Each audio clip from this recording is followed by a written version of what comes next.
Hello and welcome to the Paper Computer Games Podcast. I'm your host, Salman the Fish, but you can refer to me as Salman.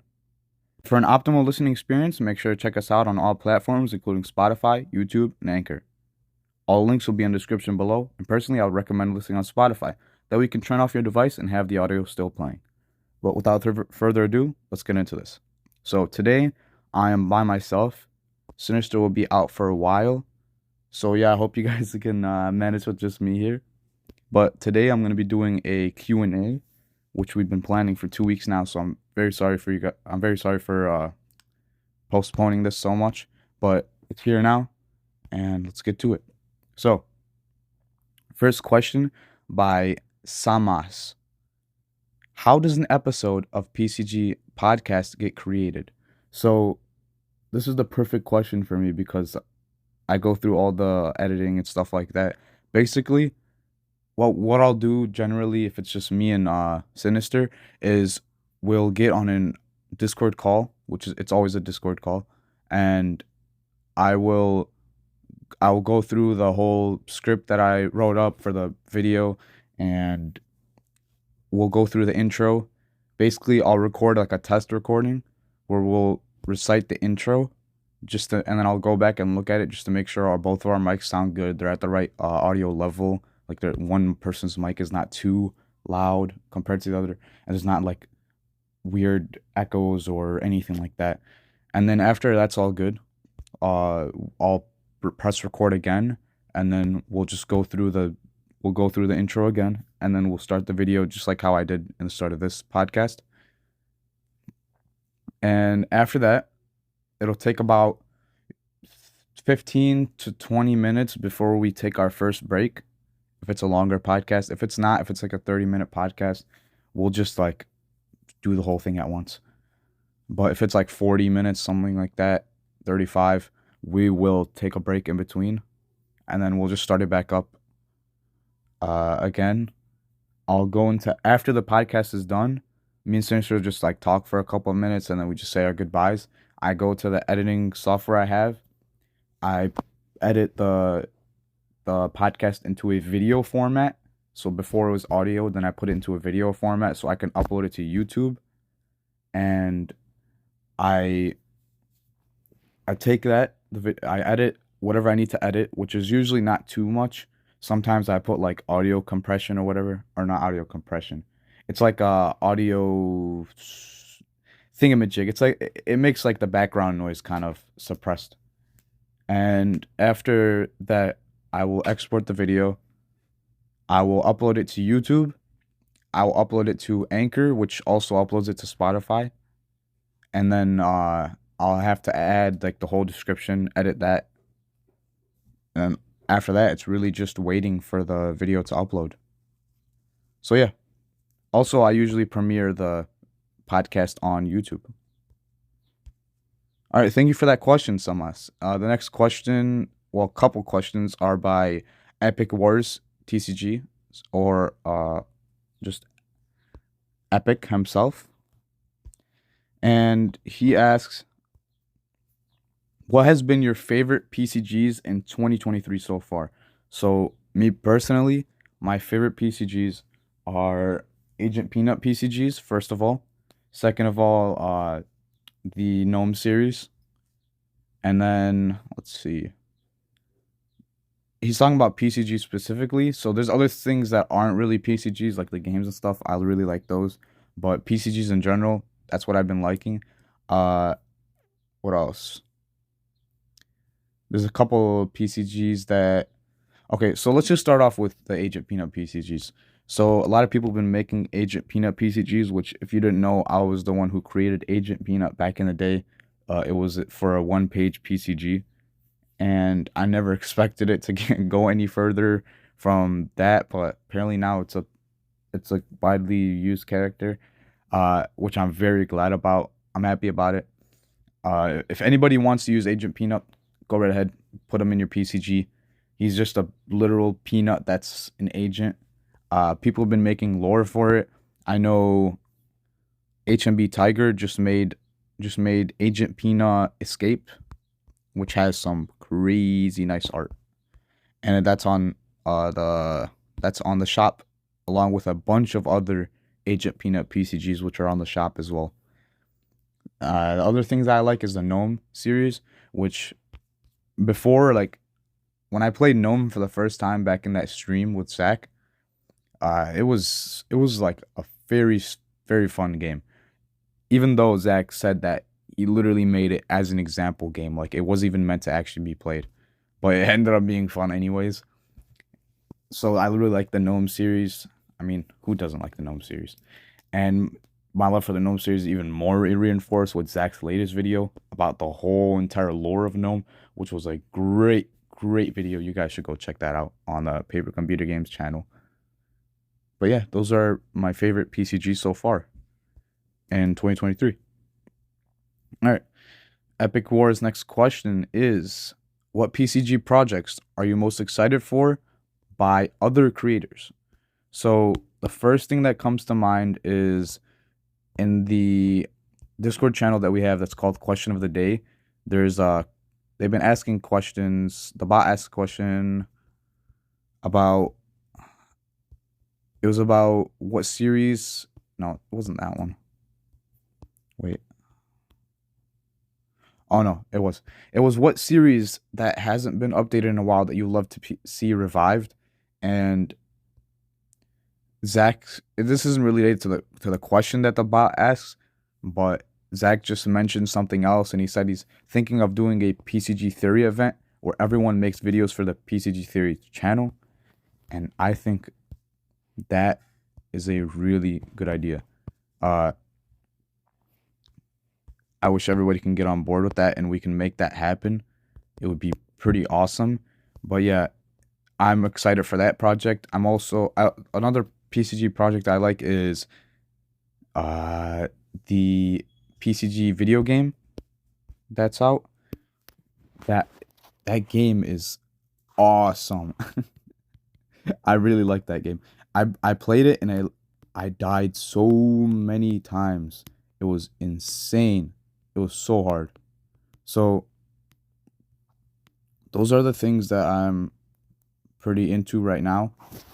Uh yeah, those are PCG projects that I like right now. So Epic Wars, let's see. I think he had another question. Yeah. Oh, he had a couple more. All right.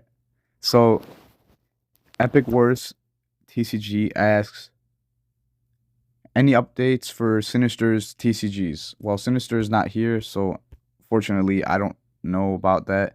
You can check out his YouTube channel. I know he's uploaded a couple videos recently. Let's see. Thoughts on the COD so far? So, the COD so far been it's been like chill, right? Last year's the COD was absolutely wild. Like the the art that me and other people were pumping out was crazy, and the lore and all the other things like that. Like it was like a passion project. I could describe it as, and I really liked it. This year's the COD is much more chill, down to earth. It's getting people doing something, right? It's getting people like doing at least something PCG related each day, making a little drawing, bringing a lot of attention to these random characters that probably wouldn't have been searched up on the wiki before because people kind of like forgot about them, or just like people looked at them once or twice, or there's some people who just don't know about these characters. And the COD really reveals a lot of stuff about the characters, brings a lot of new artwork that can be put into the wiki and used as reference photos. Uh, the COD so far this year has been pretty awesome. We've gotten some really great art by a couple people.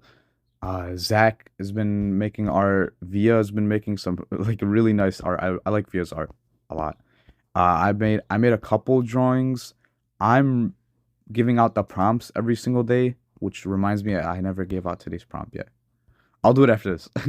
But I've been giving out the prompts. I've been trying my best to remember every day. I usually get reminded. So thank you to everybody who reminds me. But yeah, uh Sam has made some art. He made a like just yesterday, I think. He made a mass Decad upload, so he made like a bunch of art all in one day, which is awesome. And Epic Worlds made some art. Uh, a couple other people too. So Decad so far, pretty awesome.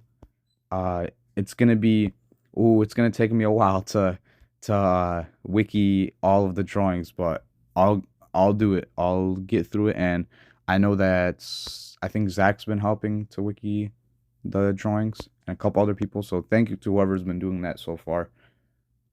Your help is really appreciated. So yeah, that's about the cut. Last question by Epic Wars. What is one type of PCG or TCG video you would like to see more of? So back to that question asked by the daily question bot, and I replied to that question that I would like to see PCG theory videos. So PCG theory, one of my most favorite series that's ever been created. I really like PCG theory. It really brings the lore to PCGs, and it like puts it out in into the open. It's really it's like a really fun way of finding out the lore rather than just reading long paragraphs and articles on the wiki. It's super entertaining, and I would love to see more of those videos. Regarding TCGs, I'm not super into TCGs, but I would love to see maybe some people make tutorials on how to make like PCG related TCGs or some examples and stuff like that, because I would like to make TCGs on my own. I just don't really know how to get into it too much, and I know the fighting systems can be pretty complicated sometimes. So yeah, I would like to see more like tutorial TCG videos that relate with PCGs to make it more like easily learnable. Yeah, that's what I would like to see in those videos. So the last question I have is from Multi Paper Games, and he says, "Why do you think there's more paper game makers, or I'm sorry. He says, why do you think there's more paper computer game makers than paper game makers? Thank you and have a nice day." Thank you, or thank you, Multi Paper Games, for asking the question. So, why do you think there's more paper computer game makers than paper game makers? I don't necessarily think that there's more paper computer game makers than paper game makers, because I guess you would say a couple years ago, or maybe 5 to 6 years ago, before the PCG channel really started picking up, there was paper games were very, very popular for a long, long time. And they're, I don't think they're really losing too much popularity. Like there was a big drop in popularity after, uh, what's his name? IPGS, I think, left. But after that, there's still a bunch of paper game videos. I used to make paper game videos, and if you just go on YouTube and search up paper game and like put it to most recent, I'm sure there's gonna be a couple videos released every day by paper game YouTubers. And when it comes to paper computer games, there are a lot right now. Paper computer game makers, there's a lot right now. And if you even account for the fact that there's people out there making paper games and paper computer games that do not even know that they're making paper computer games or paper games. So if you count that, I mean, I don't really know if there's more paper computer game makers or paper game makers. I would say there's probably more paper game makers because it was just like so much more prominent on YouTube beforehand, and it's like kind of an easier concept to understand than paper computer games. So there's probably like a lot of like little kids on YouTube just searching up like paper game, and they would probably prefer to make a paper game rather than a paper computer game because it's like more structured to what they know as traditional video games. There's like rule systems and there's controllers, and you can make like a little paper console. It's probably more digestible to them. But yeah, so I would think there's more paper game makers, but I would like to see more paper computer game makers in the future. But both are good. Both are good. So yeah, thank you so much, Multi Paper Games, for that question. And thank you everybody else for the questions, especially Epic Wars. You ask a lot of questions. I appreciate you guys. And I hope you guys enjoyed this Q&A. Maybe we should do another one in the far future, when we have a lot more viewers, a lot more questions. But yeah, thank you guys for listening. I'll see you guys in the next podcast. Peace.